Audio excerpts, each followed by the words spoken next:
Thank you for coming back and joining us on Newsmaker Live with Laura, where we're hearing survivors, their stories and their advocacy.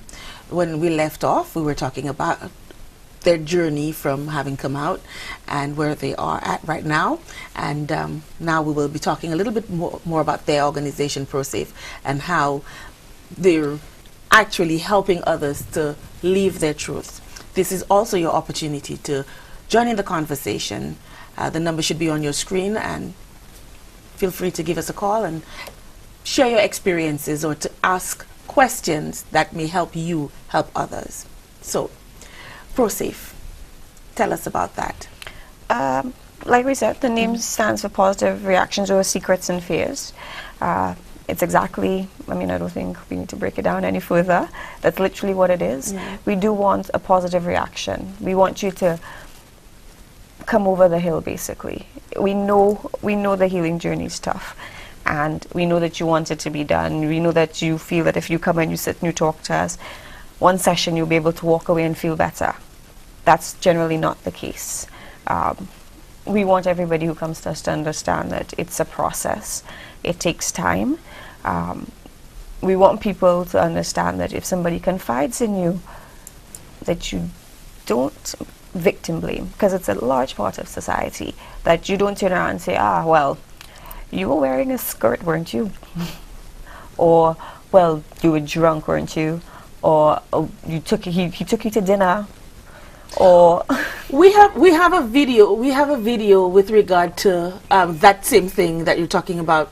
We'll take our call first, and then we'll go to that video. Thank you for calling Newsmaker Live with Laura. You're on the air. Hi, good evening, Laura. Good How evening. Are you? I'm not too bad, thanks. And good evening to your two guests. good evening.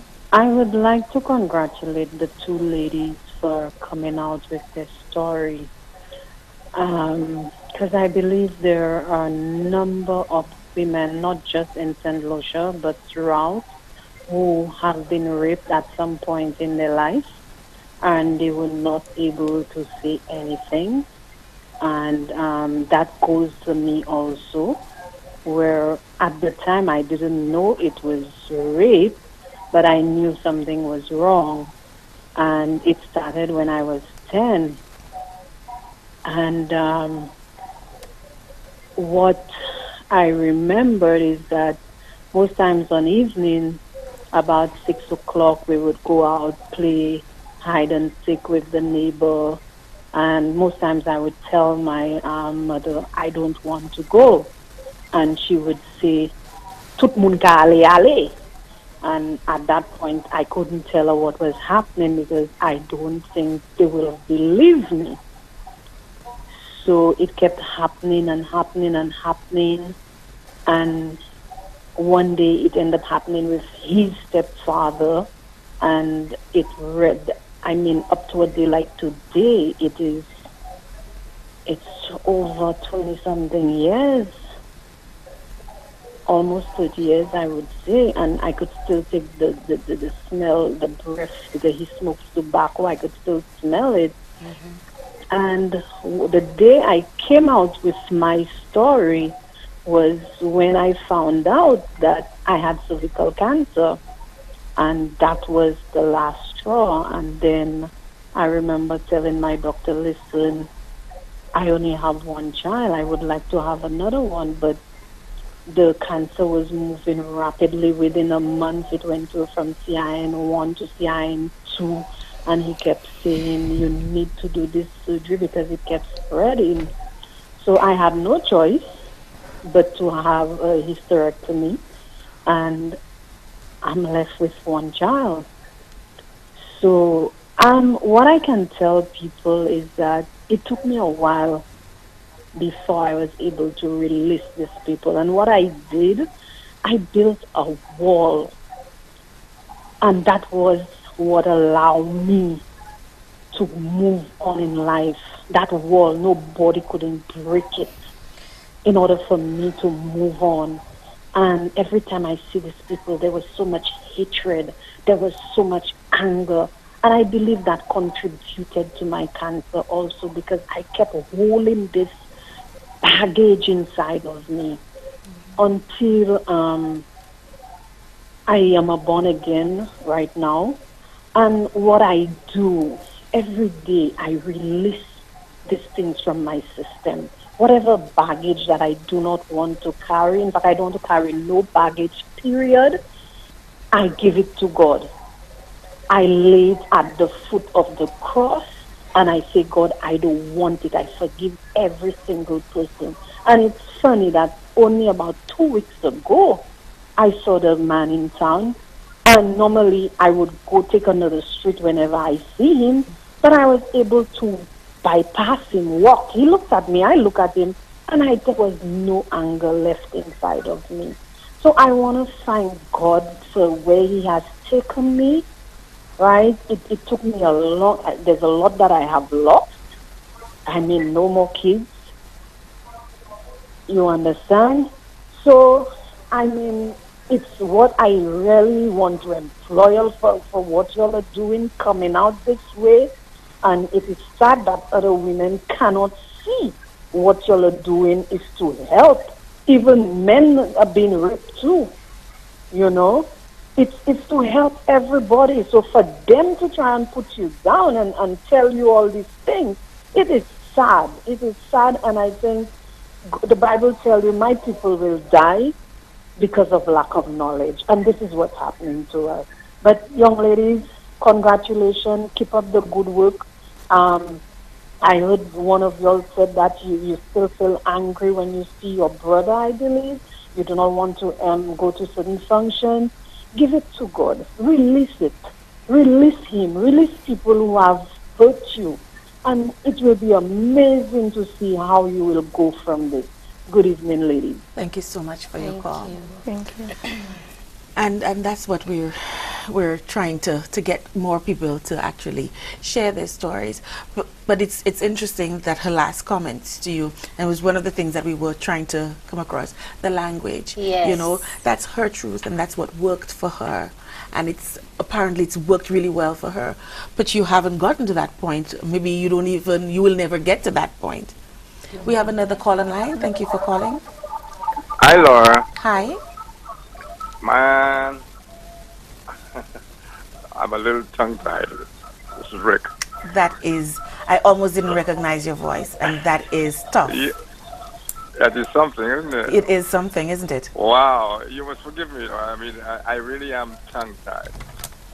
I have had, in my time, a few guests who had been sexually assaulted, raped, and that kind of stuff. And I walked into the studio, and Junior will tell you this, and they wanted to remain. They would do the interview, but they wanted to remain masked, and didn't want to, and which to me missed the whole point. And watching those two ladies, before I get any further, I want to tell you, when the show is over, please hug those two ladies. Oh, me, certainly. because that's what I would do if I went down the studio. Certainly. But you know, Rick, the the hugs would be for me, eh? The hugs would be for me because they're helping me through a lot. Do a little hugging for me. Okay, I'll do that. I know the kind of courage and the articulateness and those faces. You know, I keep, every time Junior gets off that camera, I'm saying, get your camera back on those ladies' faces. This one in particular. She in the black. What is so important in this, Laura, is that these ladies have disburdened themselves of any shame, that they didn't bring shame on themselves. And that's what you had, that other lady who called there. As you know, Laura, I talk to a lot of these people and have talked to them over the years, victims, I mean, when I say those people. And they suffer. Even today, I was talking to some people in my car, and I was saying to them, you know, I don't know why women don't explode, because I said so on my show last week as well. Because nearly every woman I meet, and I have a way of talking to these people, and we talk, and it's almost as if every woman I encounter, ever since she was a little girl, had a ticking time bomb placed there. And how women are the vicious ones and the killer ones and the ones who do all the stuff, and yet they raise children. The only problem is, of course, they can't raise those kids without the effects moving on to the kids. That's the other thing people don't bear in mind. So if I sound rambling and confused, forgive me. Okay, really, I guess, because what is to me is the openness that these your guests have displayed this evening. That I hope other St. Lucians will kill that notion that the victimizers can get off by the silence, because the silence means it didn't happen. Right. Silence means only you know it happened, and it's killing you, so you're getting killed twice over. Women in this country have to understand that the only way they're going to make a dent is to come out there, show themselves, and say what's going on, what went on to them, what happened to them, and don't allow the abusers to beat them twice. Right. So again, my congratulating is not the word. My gratitude Right. to these ladies Thank for you. coming out here and doing that. I didn't even. And by the way, I'm missing 2 other political shows, Laura, to watch. Imagine this. that's huge. That is Ladies, huge, this is what okay. this is the power of your advocacy. You know, the power of your voice. You know. So it's not even so much what they experience that I'm into. It's enough to know they were abused. You know, what is so great is them coming out there and showing the St. Lucia that they are not ashamed, that they had no reason to be ashamed, Right. that they're doing something about it. As a matter of fact, I take it even further than the particular subject. I take it into the politics. I take it into all those people who complain. Yep. I heard one guy call a program to say today that to Tim, the guy said to Tim, "What are you talking about Jufale for? Nobody cares. Yep. Nobody cares." And he thinks that's good. Even if nobody cared, it will show how sick we are. It's like the same with the rape victims who are silent. And so the rapists can say, "Man, nobody cares. Nobody cares about Right. these people. They don't talk about them in Parliament. Nobody's going to prison. Nobody cares. So let's keep on the rape." You know, that's as daft and arrogant as that. So I don't want to take your whole show, but I could. Yeah, you did.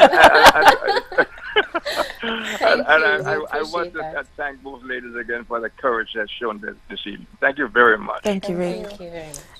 And it's something that you alluded to earlier. Well, yeah, I spent the very first part of the show speaking about economic rape and where it matters on a government level, where it matters in our education system, where it matters in our justice system. This is not about Sue and Vel as 2 little girls growing into big women who carry on a life. This is about the state of our nation.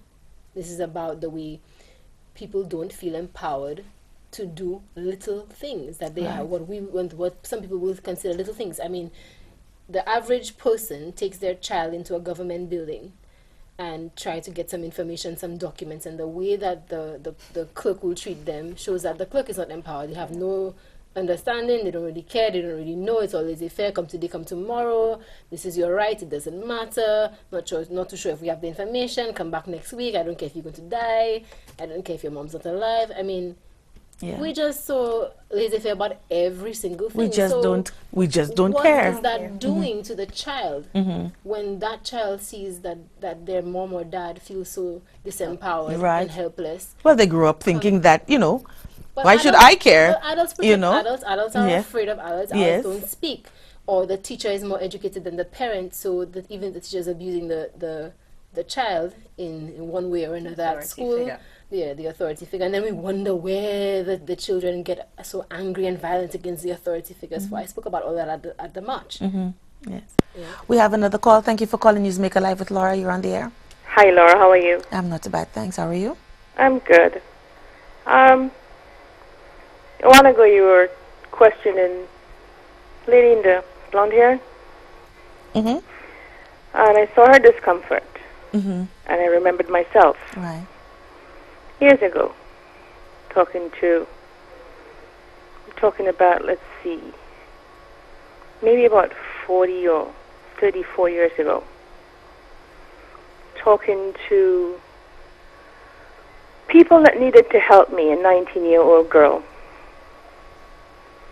and saw how they got excited, wanted to take me out for a drink, people that needed to help me.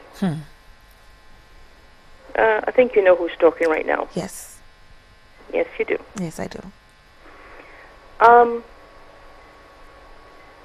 saw her discomfort and I remembered myself. Became an alcoholic, nervous breakdown, lived my life.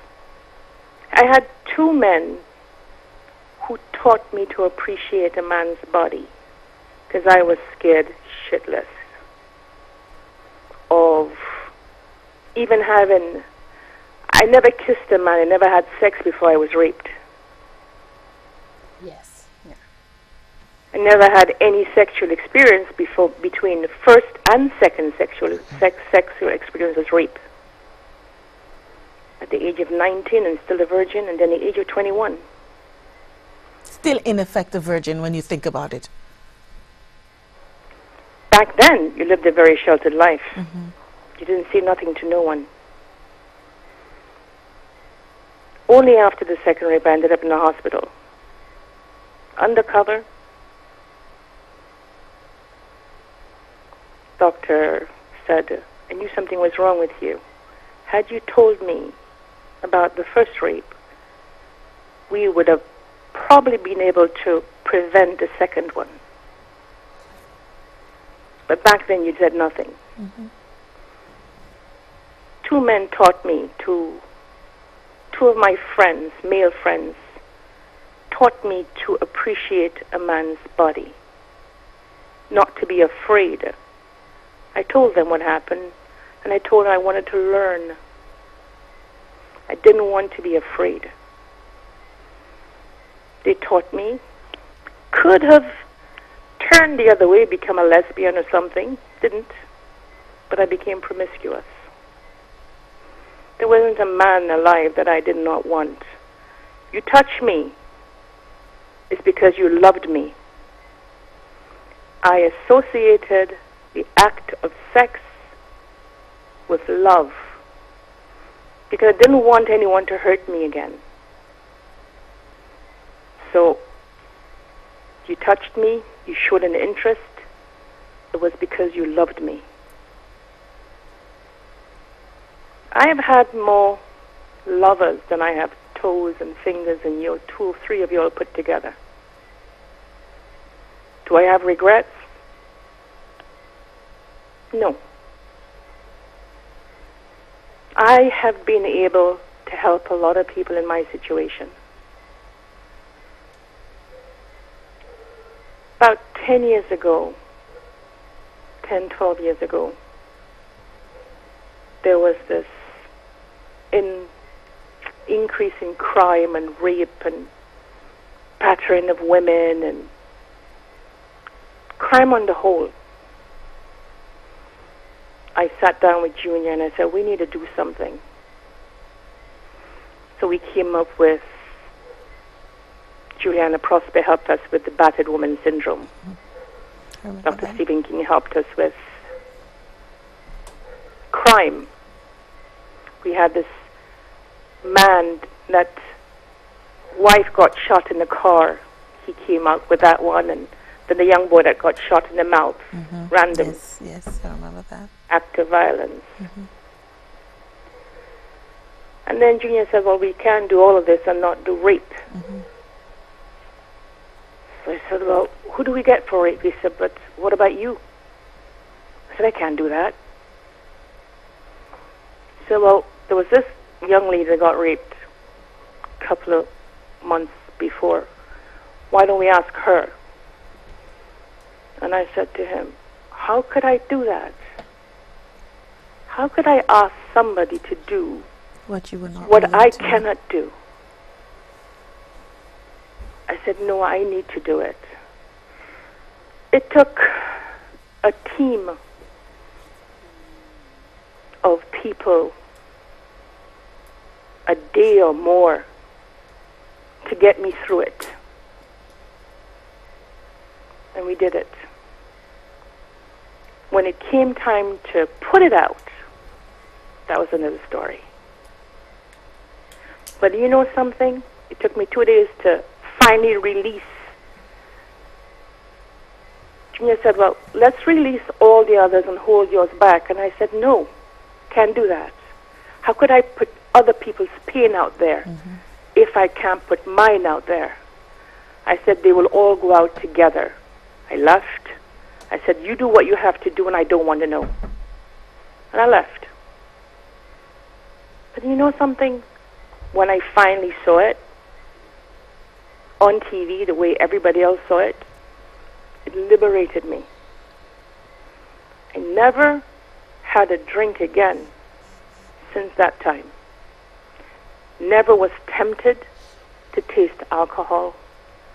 Because every time things got bad, I went back into the booze. Anytime I wanted a fix, if it wasn't alcohol, it would be a man. Never needed any of those anymore. I am right now with somebody that I've been with for 9 years. Since that time, I never had a relationship before that. Never went out on a date. Didn't know anything about relationships, staying with some. Never stayed with anyone more than 6 months. And I'm seeing a young lady there is having a hard time. Just sitting forward. I met a lady recently at M&C drugstore, and I can't forget her, and I'm trying to reach out to her right now. She came up to me and she said, are you? And I said, yes, I am the one who did it. And she said, I've been trying to get in touch with you. And I said, what's the problem? She said, well, I've been trying to get in touch with you, and I can't seem to get to you at your office. And when they asked me what my nature of my business is, I said to them, I can't really say. I need to talk to her. And they said, well, if you can't tell us the nature of your business, we can't put the call through to you. And then she said to me, I was raped. Laura, my heart dropped. I have a policy. I take no calls unless I know what the nature of your business is. She's promised to call me, and I haven't heard from her, but I can't stop thinking about her. I would really like her to get in touch with me. If you're listening out there, please call me. I need to talk to you.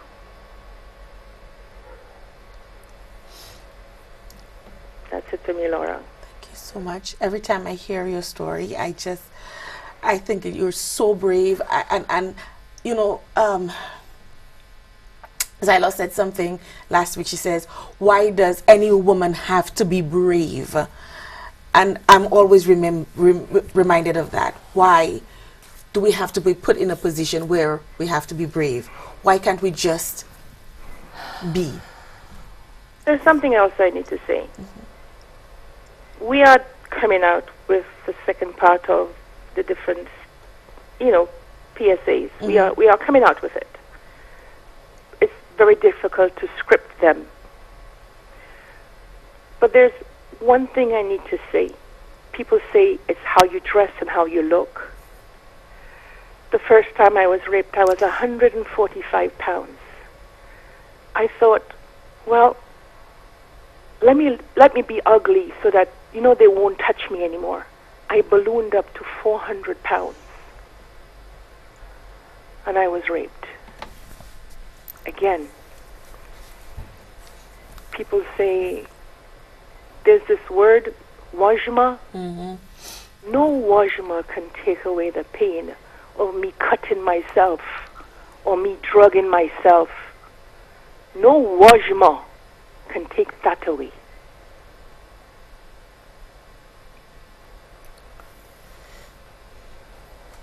No wajma can take the pain away of being 34 years old and finally telling family. 34 years old. But you have to remember, people are a product of their time. And telling my mom something like that, she still didn't understand. She said, I looked for it. But I forgave her with education, she understood. Now she understands that, and she says to me, I wish I was there to help you.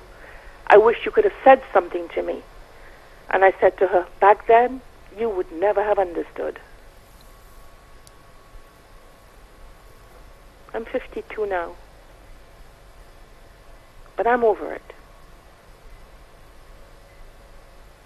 Thank you, Laura. Thank you so much for sharing your story. And it's what we've been talking about earlier, the language, You never understand what works for someone may not work for everybody. And when I hear stories like that, we have another call online.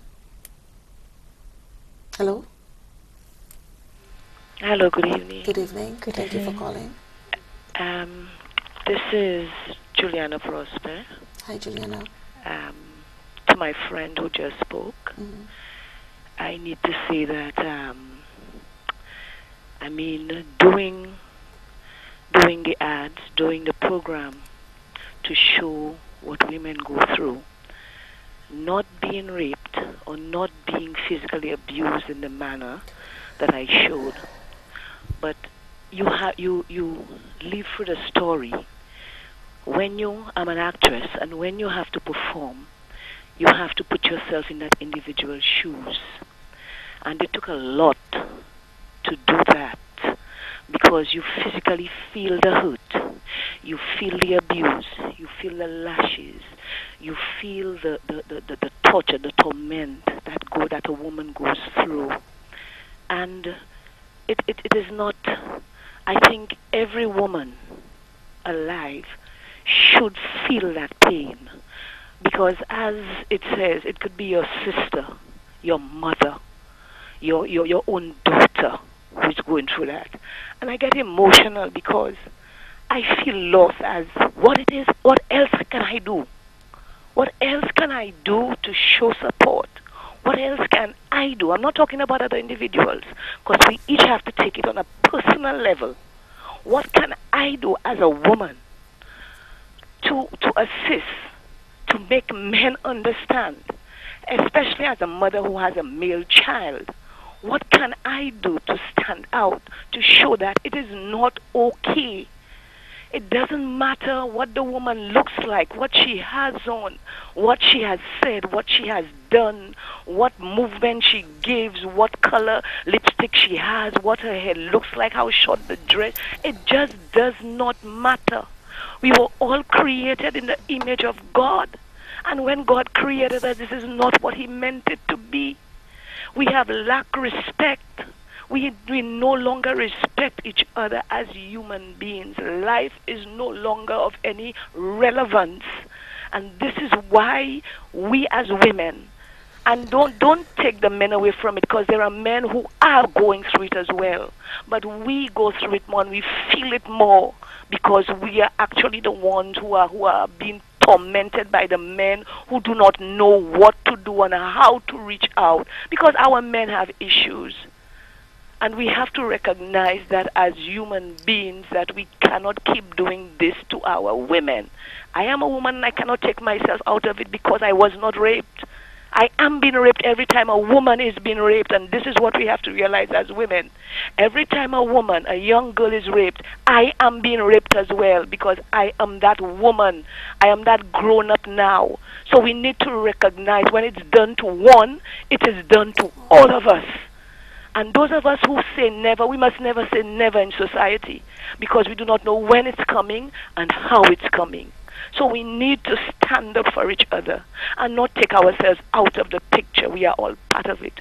And I'm saying to my friend who just called a while ago, I will do everything I can to assist, to bring out that message, to show that it is just not okay. And it's time we begin. We can no longer sit back and just talk. We need to feel it. Let it get into the core of our being that it is just not right, and we cannot stand up and look at each other and just let it be on the surface. We each have to take responsibility for each other. Let's be our brothers, our sisters' keeper. keepers. And I'm saying to her again, whenever she calls on me to assist, I will assist in every way possible to do whatever I can. Because when I do it, I'm protecting somebody else. I'm protecting my daughter. I'm protecting my niece. I'm protecting the children that I teach. So I want it to be said that I am willing to do everything I can in my power as a woman to assist other women who have been there. And I need to say as well that when we did that last ad, it worked because I would walk in town and people would meet me. Women I don't know in stores would stop me. Are you the one who did that? And the stories I would hear, it was so terrible and horrific. But in my mind, where do they go? What do I tell them? Where do you go to get the assistance? Who do they go to help them get back on track? Some of us are stronger than others that we can do it. We have families, but there are those out there who don't have it. So there are lots of things we need to do as a country and the community to assist each other. And to your guests, I say to you, bravo, stand up tall, Absolutely. smile, walk with your head held high, and you are God-chosen women. And be blessed and stay blessed. Have a good evening. Thank you so much, Thank you. Juliana, for sharing. And Thank you. she's asking where they go, and tell us how people can get to you and how you can help other women get through the situation. We have a call. Thank you for calling Newsmaker Live with Laura. You're on the air. Yes, miss. Good night. Good night. Good night. I just felt duty bound to call the program, and I just called to, as a man, I just called to apologize to all the hurting women out there. I call on behalf of men, and I want men to know that they have to respect women and honor women, Women are very special, and women play a pivotal role in society. Women are hardworking, dedicated. The majority of women, they will do almost anything it takes to maintain their family, to feed their children, to ensure that their children have a proper education. When you see they have parents meeting for the school children. Is only like the majority of people that you will see turning out is women. You go on jog on an afternoon time, you will see women. You go into the gym, women.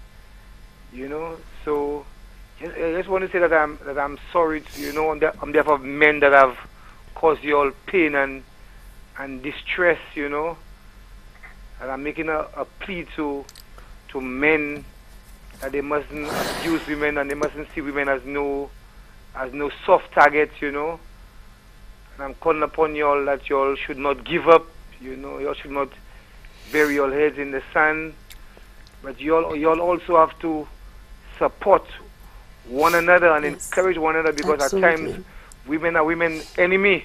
Absolutely. You see women abusing women, and they would, even in the political circles, in different fields, and they would clap, they would be caught up, and they would forget that it's another woman like themselves that has been abused. Yes. So you all have to encourage each other too, Whereas men may do all things which are not good, but you all have to support each other. So I just want to encourage you all to be strong, and always remember that there is a God that you all could turn to when mankind haven't got the answers and the solutions to give you all that comfort, that peace that you all need. You all could always turn to the Most High God. So I want to encourage you all to be strong and don't give up, God bless you all. Thank you so much. Thank you. And I think this is one of our regular callers, and every time he calls, we get that. Thank you for calling Newsmaker Live with Laura. You're on the air. Okay. Yeah. Yeah, I just want to say, I'm sorry to the young ladies in the panel. Mm-hmm. I've never been raped, but I feel your pain because I've been sitting here and listening to you.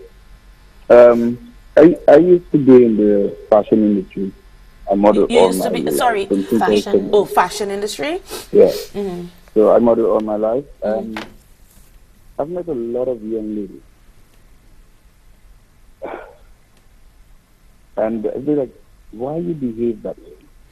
We're not hearing you. You're hearing? You're hearing clearly? He's met a lot of young ladies, and he wonders why they behave that way. I'm not sure what way specifically. What do you I mean? can't hear clearly. My television is low. We're not hearing you clearly. Can you speak up? Oh, okay. I said I've met a lot of young ladies Mm-hmm. in the fashion world, models and stuff like that. And with them being a whole lot of distress, I'd be like, why are you behaving that way? And, you know, they pull me on a side and tell me, you know, people have done such and such things to me, and this is how I think this is not the way to behave. I mean, if you're going to put yourself out there and say, well, you're going to be a model, you have this thing in your closet that you cannot bring out, and this is how you're going to bring it out. It's not fair to you, and not fair to anybody else that, I mean, you're going to show an image of you're beautiful and all this kind of thing. So, but I was like, you know, I'm looking at these two beautiful women there on your panel, and I was like, wow, it is so amazing, and your guys are so strong, and it's not every single female that is that strong in the world or in St. Lucia. So I applaud you all for just doing what you're doing, and you know what, hats off to you all.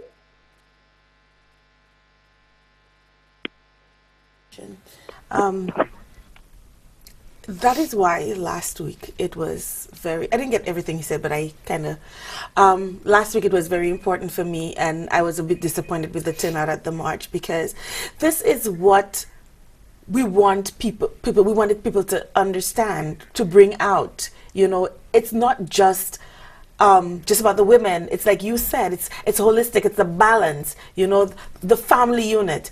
And we wanted to see so many more men. There were lots of people who claimed that they would have come out and they didn't. This is, you know, I and your have message. I have to cut this off for a moment, just to say two things that I didn't speak about while I was giving the different types of it from the very beginning. Is a lot of young men have been victims of their nannies and of teachers. Yes, and I wanted to ask about that. And we keep talking about Sue and I, and you know, we appreciate it, and but I don't want it to be about Sue and I. This is about our nation. This is about our governance, politics, education system. This is about human nature. This is the way we relate to each other. This is why I stressed on the issues that we face where women are against us in certain professional spaces. And this is about men, women, children, boys and girls. This is not about women. So, you know, we happen to be female. Women. Yes, we happen to be women. Start somewhere. And we had to start somewhere. And as women. But I really want to keep bringing it up that our people are suffering. When Ms. Prosper called a while ago, she said something because our men are hurting, or I can't remember the word she used. I think there's something starting with I. I can't remember the exact word she used. But we cannot just rush over that. I'm not saying that she was doing that, but I really want to go back to what she was saying and speak about our men. Our men are hurt. Our men are abused, whether it be sexual abuse or not, and there is a lot of it. Men are now where women were in the 60s as far as comfort level of talking about pain and emotions. I spoke about all of that at the march. That is very important. People, human nature, how we relate to each other as a community. This is not just about what we do in schools and on the government level. This is right now that you're talking in your house and your boyfriend is there, your girlfriend is there, your children are there. We always encourage people to have these conversations. Ask. Don't pressure, but ask. We have another call online. Thank you for holding, and thank you for calling Newsmaker Live with Laura. You're on the air. Hello? Yes, good evening. Good evening. Good evening. I would like to commend all three of you. I think you're all strong women, and I'm very proud of you. Thank you. But I want to give a message to the men. Men, please respect the women. Women are God's creation, just like you. A woman is or was the mother of Jesus Christ, who died on the cross of Calvary for us. Hannah in the Bible prayed without ceasing. She was a woman. Esther stood up for the nation. She was not afraid. She is a woman. Teachers, lawyers, prime ministers, presidents, women. I want to give a message out to some of the men who disrespect women. I would like you to please respect women, for we too are God's creation. A woman gave birth to you. You suck onto a woman's breast. God indicated in his commandments to love, respect your parents, for your days shall be long upon the surface of this earth. So you're supposed to love women, respect them, for your days will be long upon the surface of this earth. Just remember my message. Thank you so much. Thank you so much for your contribution.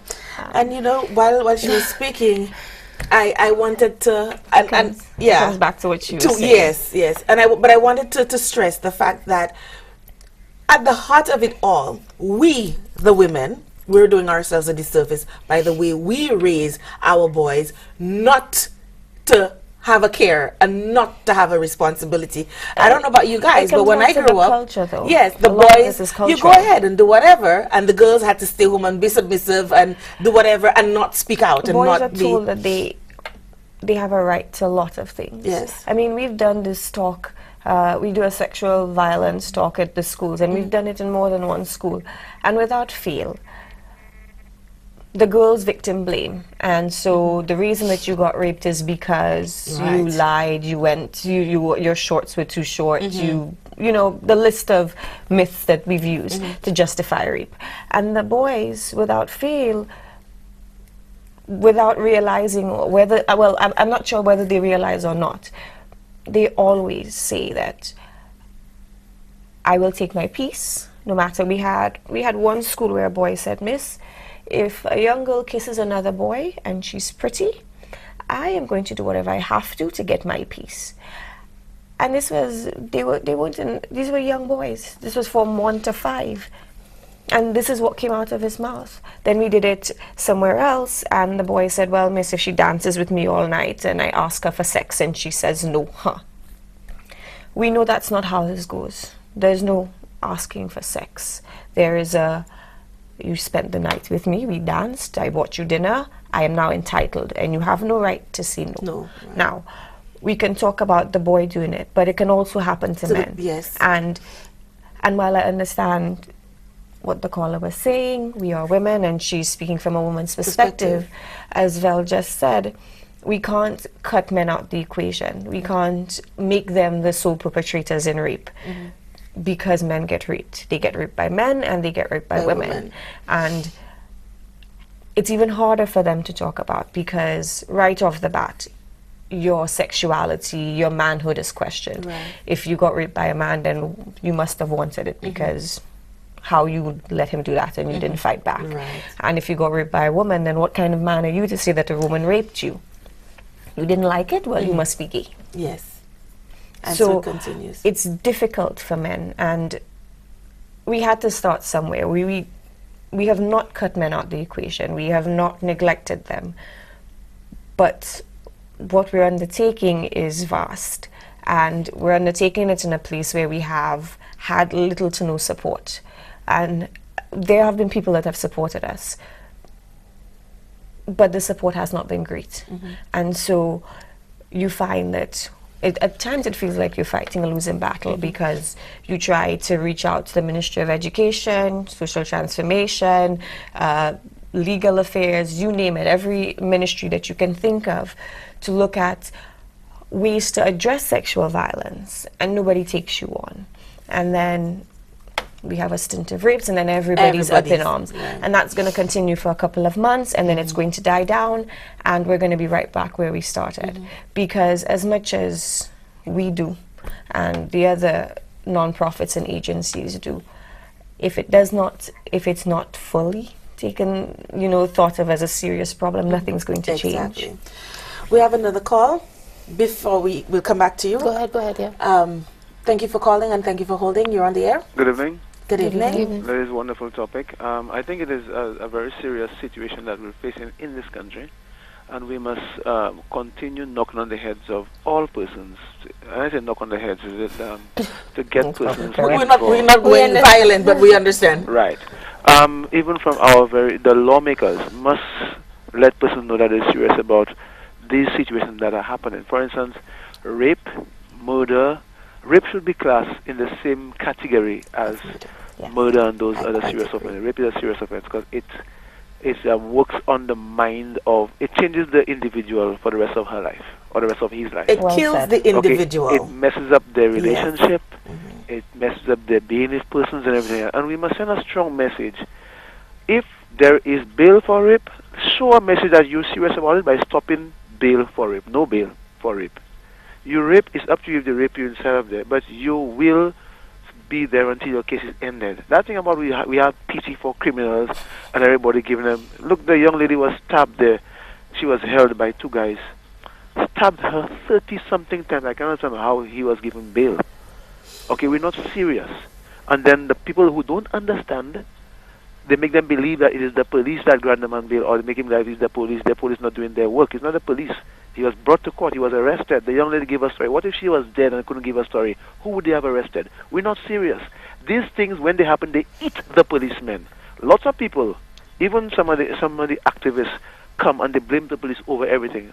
I have stood by already and waited and listened to persons who I once respected in the society call police nothing but criminals in uniform when an allegation was made against police of rape. And today they never came back and make an apology because they realized this is not true. Up to a day like today. We feel it too. I am totally against, I have a wife, and God forbid, I'm not saying this will happen to her, or let's just hope that it doesn't happen because my life will not be the same. Alright? One person can just sit around and watch it. A young lady can dress however she wants. She can be on the beach however she is dressed. It's not for me she's dressed. It does not trouble me. I was raised to respect people, and I respect them. When somebody comes across and they speak to you, that means you have to be more mature than that. And that's not because they say the way the person, well, it's the way the person is dressed. The young guys right now wearing the pants under their knees, well, start climbing them too. Because when you say about because of the way ladies dress, you raping them that way. The way that they dress have nothing. It's your nastiness, it's the mindset, is your illiteracy that have you this way. Whether you are a big man in office, whether you are a father with children or whatever, go and you see that the only thing you can do is to rape somebody because they are wearing dress. You're sick. You're an individual that needs help. You need assistance. And the law supposed the law supposed to be put in place to let people know we're not tolerating this. Just like you categorizing crimes against tourists are serious because it's affecting our economy. Crimes against women, rape and stuff like that should be taken seriously. And the resources to deal with those situations need to be improved. You cannot tell us we have 2 vehicles in a whole district and expect police work to be done. We cannot get it done. When 6 reports are called, we can only respond to 1 or 2 at a time. It's like we're putting our foot down to get the thing that we want for us to get our work done. And if these are resources that we get in, we cannot. Stop being quiet about it.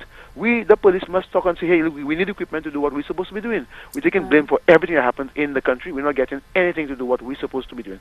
Be it with this party or the other party, we get in the same thing. We're supposed to be putting our foot down to get things done and let people know, hey, look, we're not tolerating these crimes. Crimes against women. Our women are dying. They are being... Every time you hear a rape of this, a rape of a young one, rape of this one over there, young guys are going about 6 of them raping one young woman, and next time they're walking around the area free. There's one close to where I'm just understood another one involved in some activity. These things can be very detrimental. And if the governments of the day or the people that are in charge at the time, we this party that's there or the next party or wherever that party that's going to come in, unless they put measures in place to address the situation, you will get situations where people will take actions in their own hands. A man will love his child, will love his wife, will love his daughter, will love his sister, will love his even co-worker because they are friends or they have a good relationship going. And some idiot comes and do something like that to her. He might take action and his rights will be wrong. He might just lose it because this person has been so dear to him or he loves this person so much. Seeing this person dying through that activity that is committed against this person, it is a very serious thing. We have to take this thing serious. Right now, the guys feel like they have ammunition. They can do whatever they want. When I say ammunition. I mean, they have the strength because the laws The law have doesn't given have them any that teeth. break. Yeah. When you arrest a man in view for 2 firearms and how many rounds of ammunition you charge him $5,000, that's a slap in your face. That is. That's a slap in your face. Yes, You it need is. to. I think even if it means restricting the amount of liberty that the magistrates have, the law says this, do this. That discretion thing, they're taking it too far. Discretion should be reasonable. Yes. Okay, that somebody can say, okay, fine, I understand why, whatever. By the time a man stabbed, it hurts me. I don't know the young lady, but if it's I don't know, you have a young lady being stabbed so many times, almost near death, and the guy is out on bail. Come on, we're joking. And I'm not even hearing the persons speaking about this. It is sickening. Our women mean nothing in St. Lucia. Okay, that's my contribution. Have a good night. Thank you so much Thank for your you. contribution. And it's a mixed bag. I mean, where do you start? Where do you end? I need you to tell us though. You're going to tell the people how they can get in touch with you and how you could help through ProSafe. Right now, we have a website. We're doing some changes, so it's down. Hopefully up before the end of the year. But if you could still just tell us so that we could look for prosaf.net. N-E-T. N-E-T, Okay, yes. net. Yes. But our emails are. Yeah, I was going to run through everything. I think getting us on Facebook has been pretty productive. So you can also do that.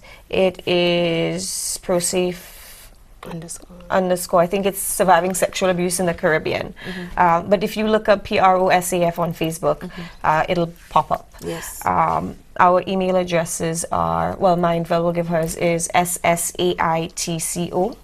So it's Surviving Sexual Abuse in the Caribbean Organization at hotmail.com. I think our numbers have been out there attached to the articles that are run every week through The Voice. So mine is 724-9991. Mine is my phone number is 723-6466. And the email address is thepowerof1, like the sentence, thepowerof1_V at Hotmail. I mean, but if you look up ProSafe online, I mean, our numbers are everywhere.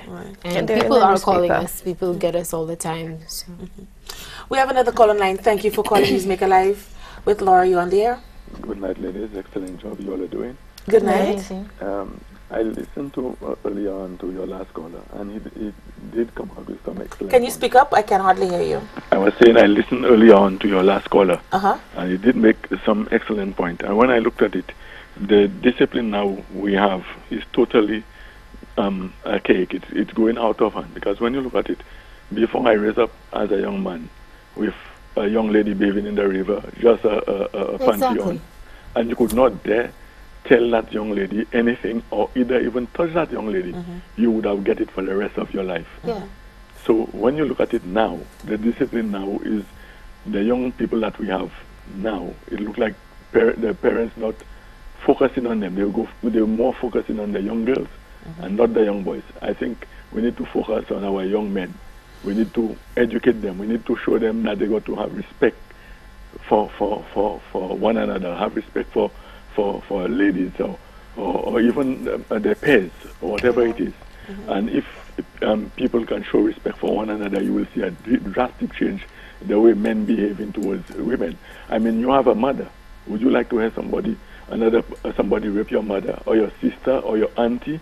If you were to ask these people who are doing that this kind of question, what would they say? Would you want somebody to do that to your mom, to your sister, to your nenen, or whatever the case may be? So we can see what is taking place now is education. And I think the different agencies in government should give you ladies some support so that in carrying maybe you out all this should kind lobby of about education- that. This kind of education, you would see a different change in our society. That we better We receive from appreciate everybody that. else. Absolutely. Thank you you. so much for your I contribution. do want to say this because it just keeps it's something in me. We talk about how our boys and the boys should respect women, but you see, the nature of the beast is such that what you put into it is what comes out usually. Yes. There are exceptions. There are people who work hard on themselves, and they exist. We exist, but it's not just train the boys to respect women. We need to love the boys.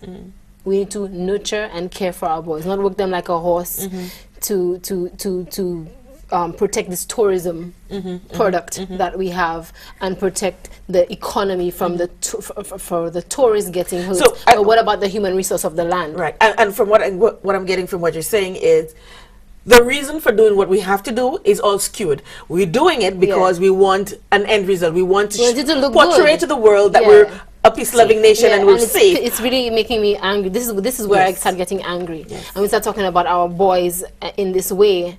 And don't you? What about your mother? What about it's guilt? You're trying to guilt the boys into respecting women. Rape is about power. You're not going to guilt a young man or you're not going to guilt any human, any beast into respecting anyone or anything that in their mind has hurt or abused them. It may not be the same person. Right.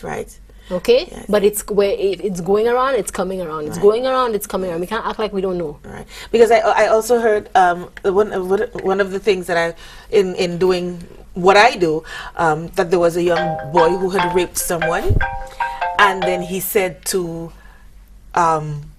it was a gang rape, and when the others said, "You're taking it too far," they were saying they were raping this young girl, and they were telling him he's taking it too far, and he says, "Well, someone raped my sister, so I'm gonna do it to somebody else," and that is where we're coming. It's like you said, there are all kinds, but when it comes to discipline, there's a lot of discipline with disgust and not discipline with devotion. Right. Okay. So we have to check ourselves. We are a self-punishing nation. Again, for me, it goes back to our history, in my perspective. I'm going to have to bring you back, both of you, because we're running out of time. But I would really love for us to go deeper into all of this, and for us to get an understanding. And when I started on this platform, I always promised as many facets or viewpoints that I can get, not just from the victims or the survivors, but how we can understand. The perpetrators are people too. They're part of our society. Yes, and it's by understanding we can go forward. We have another call online. Thank you for calling Newsmaker Live with Laura. You're on the air. Hi, good night, ladies. How are you? We're good, thanks. I haven't been following the show from the start, but I think I've gotten an essence of what's being discussed.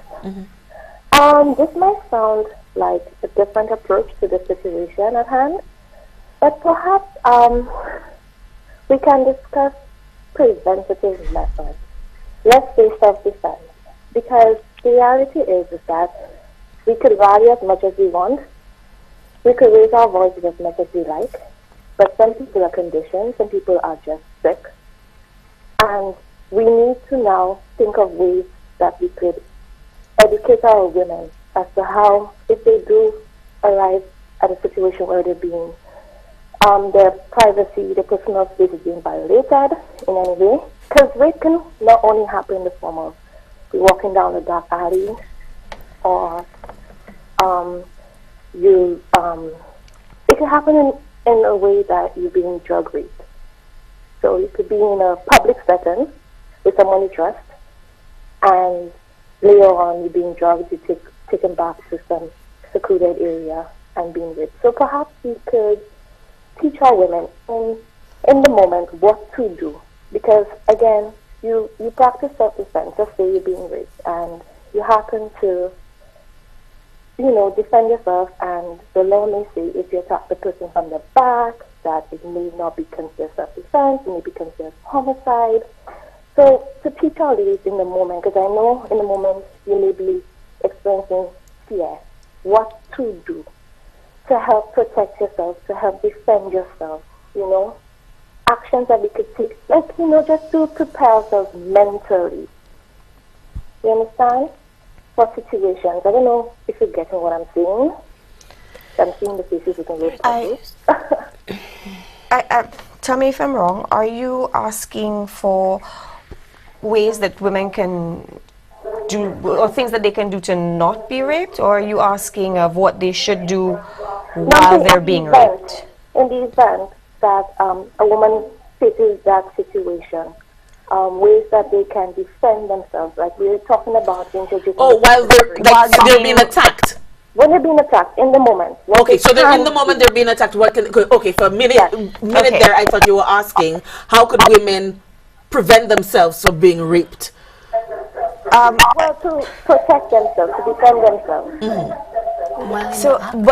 So you're saying I am being attacked. What do I do in that moment so that I stop the act? Is that what you're saying?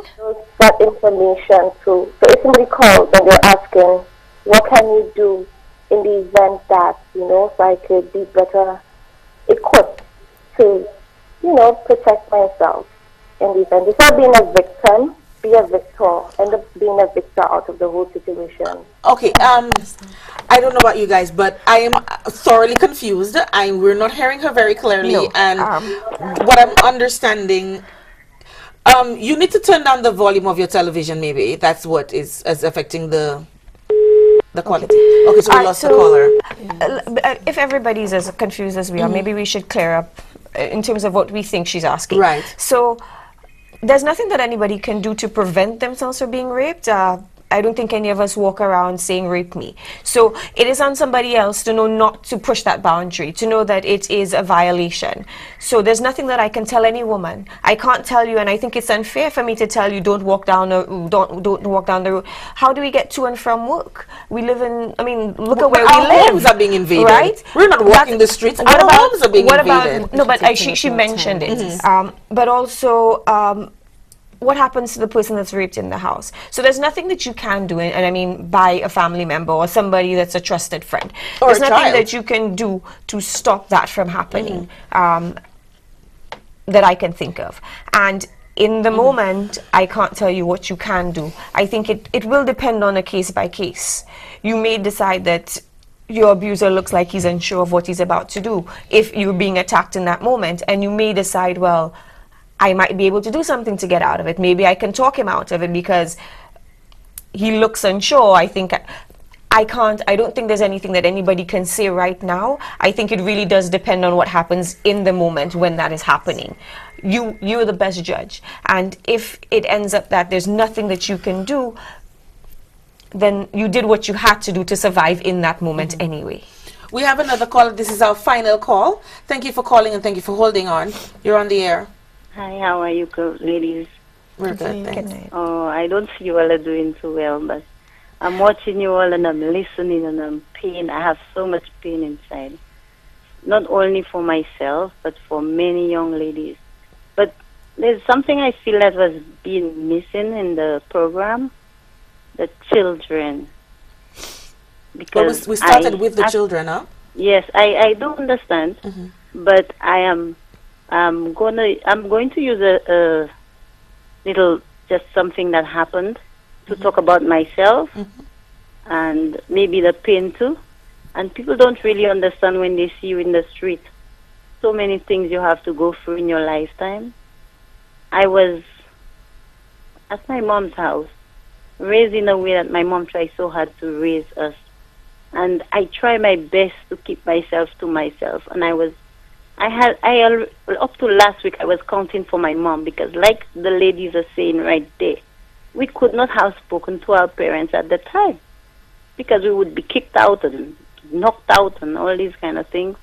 And I was telling her about 15 rape attempts that I had in my lifetime to fight with because I had nobody to talk to. And I was living in Canada, and I came down on vacation hoping to go back. And a lot of things happened that I don't even want to go into. But there was this young child. She was just about 5 years and being raped and abused by this man. Well, not only one, but I want to try not to talk about too many incidents because it's your last call. And I actually made sure that I stayed behind. Right now I lost all my papers in Canada because I could not go back because I also had a 5-year-old. And I had to stay behind to make sure I saw that man go to prison. And I actually set him up, watch him buying candies and give that child, and putting that child to lie down on him and what he was doing. And I monitored that for weeks before, and I set up the police and everything. And that day he had no way out. I had my quarter in my hand. At that time, the phone booth was right across my house. As soon as he bring the child in and I know they was inactive, I called the police right away. For some reason, he heard me, and he started running after me with a cutlass. But the police came, took the child to the hospital, and the doctors realized that it was true. The child was actually abused and torn and all kind of thing at 4 to 5 years old. And I did it for myself, not really for the child, and for many, many other reasons in my family too. You understand? And I'm telling you all, I'm seeing you all sitting down there, and I'm wondering how you all can do it. How you all can do it, because many of us don't want people to know that these things happen to us. And it's not only the attempt, that's why we do it. Really happened to me. That is why we do it. That's the problem. Really and actually happened to me. And I'm telling you all, I am so happy to see you all sitting down there and talking on behalf of millions of women all over the world, and many, many thousands in St. Lucia that cannot talk for themselves and afraid to talk and afraid to come up front. And I'm telling you, I don't know what to say, but I'm just saying it's a very, very good thing. At least women will realize, well, you know, maybe one of these days we will have a say, and we can tell our parents, like this lady that called, tell our parents the things. Well, thank God for my mom. She's a very open-minded person, and she did understand why I did not come and tell her certain things, because of the way we were brought up, and everybody was like, keep your mouth shut, that's a big man, how can you talk about a man like that? You know, why are you coming and tell me that right now? You know, they would push you out and say, oh, go outside. You don't have no manners. If you had manners, the person wouldn't want to touch your breast and don't want to do you this and that. And they never saw it like molestation. They saw it like we were too womanish. That's why these things used to happen to us. So I'm very happy that, you know, in 2015, they don't have that anymore, where all these little children can be watching and listening maybe at an earlier time to see, okay, I can talk to my mommy. I can tell my mom that, you know, this guy touched me there and this guy did me this and he did me that. And she will stand up for this child, you understand? It's so, so brave of you too, for you all to come there. I don't know what else to say, but good night and have, that's good. Thank you so much. Thank you very much. And it's what you were saying. Well, yeah, we're sitting here representing people who have been through this. I keep saying it over and over again. I know women are, when the women are calling, they're calling as women, but as professionals and as advocates, it's people, and we want to always stress that. So many things to say in closing. I wanted to, I mean, I know she kept making reference to the fact that we're brave, and I see it as, I mean, it took each of us quite a while to do that. And I don't want anybody to feel that because we're sitting here and we have told our stories that they need to. I think everybody gets there in their own time. Like I said, it took me 20-something years. It took Vel equally, you know. So, and I think in certain ways we felt forced to do it. I mean, I think I did. And so everybody gets there in their own time. So you will or you won't, and maybe your way of telling your story won't be the public way that we did it. Maybe it will just be saying it to a friend, just having somebody else know. So don't feel pressure, and don't feel that you're not strong or you're not brave because you haven't done it the way that we've done it. As survivors, everybody's going to, your path is always going to be different. Between Vel and I, we have had our own hurdles, and everything has been different while we're on the same path. So know that yours will take its own time, and it'll be different. It may not mimic either of our stories in any way. Right. But it'll get there. I mean, a lot of people called and shared their stories, and even if you did anonymously, that was the first step. Exactly. So know that, and that took a lot of strength and bravery, because even if none of us knew your name, for you to sit and share it with us, that says a lot. For you to come to terms with it and decide to call, yeah. Yeah, boy, I don't know what to close with. There's so many types of victims, survivors, and supporters of survivors that we did not get to touch on tonight. We didn't get to touch on people who got STDs, yes, STIs, got pregnant. abortions, and how society deals with that, how families deal with that, how religions deal with that. We didn't get to talk about people who have been hurt by the system repeatedly when they go for help, and by religious organizations repeatedly when they go for help. We didn't get to talk about people with varying abilities. We didn't get to talk about the gender issues in our society. There are so many things, and these conversations, you can't have them all at once. Right. It's what we encourage is for people to live their truth, to be patient with themselves, to be kind with themselves, to find and develop and nurture the courage, the confidence, and over time the comfort to live and express yourself, your truth. It's going to be different for everyone. This is a human issue. It's not a boy issue, it's not a girl issue, it's not a man issue, it's not a woman issue. It is a human issue. We're facing it everywhere. I want to thank you guys for coming. It's been a while. I've wanted to do this, sit down with you, and everything happens at the right time. My song is playing. Yes. And so, and earlier, Lucia, I told you that this young lady, Zyla, is an artist, and she is the artist. And as we close, I want to leave you with a song that she dedicating to survivors of economic rape, which is our nation. Yes. And I want to thank you. I listened to it, and it's going to be on my playlist. So thank you for sharing that with us. And also, there is a little clip that we wanted to play earlier during the show, but the show just kept flowing and we didn't have an opportunity. And it's just a little clip telling you about the culture of rape. So I want to leave this with you, and I also want to invite you back in the new year so we can finish this conversation, continue this conversation. Quickly? Of course. We do weekly articles through the Voice newspaper, and I noticed a lot of people had questions. So if they want to Facebook the questions, we can make those into articles, or we can incorporate them into the articles, so that a question that many people want answered can be answered through those articles. So anybody who wants to, feel free to send us an email or a Facebook message with a question, and we will respond in the following article, so that at least you have an answer. And just tell them again how they can get you. ssaitco@hotmail.com is the email address, or the power_of1_v@hotmail.com, and just search for ProSafe on Facebook, PROSAF. Thank you guys so much once again. I can never thank you enough. You've helped me, and I'm sure you've helped our viewers. This has been another episode of Newsmaker Live with Laura. We only have one more show before the end of the year, and it's going to be a hodgepodge of all of our favorites, our highs, our lows, the tear-jerking moments, and the laughs, the bloopers, and everything else that has happened over this last year. It's been a wonderful journey. Thank you so much for tuning in, and see you again next week. Oh, wow. Always alert and searching with heavy hearts and hungry mouths.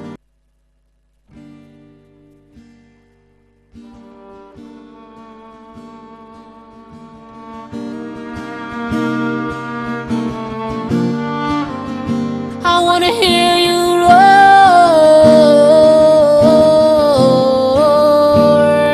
like a lion. I wanna know you're free. Champion, you must rise to the occasion. Live life with purpose, darling, be your affirmation. 'Cause you're a winner every day, winner every day, winner every day. Champion. Still, my love, be still.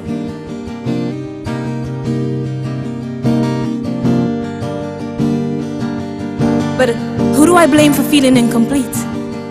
For feeling inadequate and constantly under defeat? They say it starts with self, but I don't know.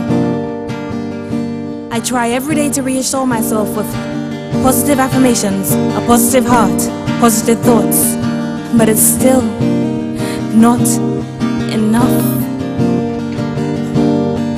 Lose your voice, rest, do it all again. Move your instrument, give love to pain. psychology is all screwed up. Because between you, myself, and them, I don't know when to begin attributing blame. When to start calling names and scream, "You're the reason I am this way!" Fucked up. See, it's what I'm used to. This paradoxical feat of trying to be the best me amid the rubble that built me, the debris. Raised on the perception of broken hearts and homes as norm, functioning, although I've grown in dysfunction. Champion. Use your freedom to learn, find the patience to try, have the courage to live like you love your life. It's the same struggle for many of us. Trying to rise up from the dust, convincing ourselves that we must believe we're worth more than the emptiness. Our hearts void and incapacitated in the same breath, with beatings laden by cemented footprints and lashes of trepidation that keep our vessels beating irregularly. Remembering, always alert and searching with heavy hearts and hungry mouths, hunting for our tongues. Trying desperately to sustain ourselves beyond the expectation of compensatory handouts. Reparations we still can't receive after centuries of being misconceived. दो गलत थी, लेकिन ये बताइए क्या लड़की को 1 बजे रात को निकल के पीछे हाल जाना सही है? 1 मिनट, 1 बजे रात का इसलिए मैटर था कि वो लड़के के साथ निकली थी, अपना उसका बॉयफ्रेंड था, ना कि कोई फैमिली मेंबर था। 1 बजे रात को नहीं जाना।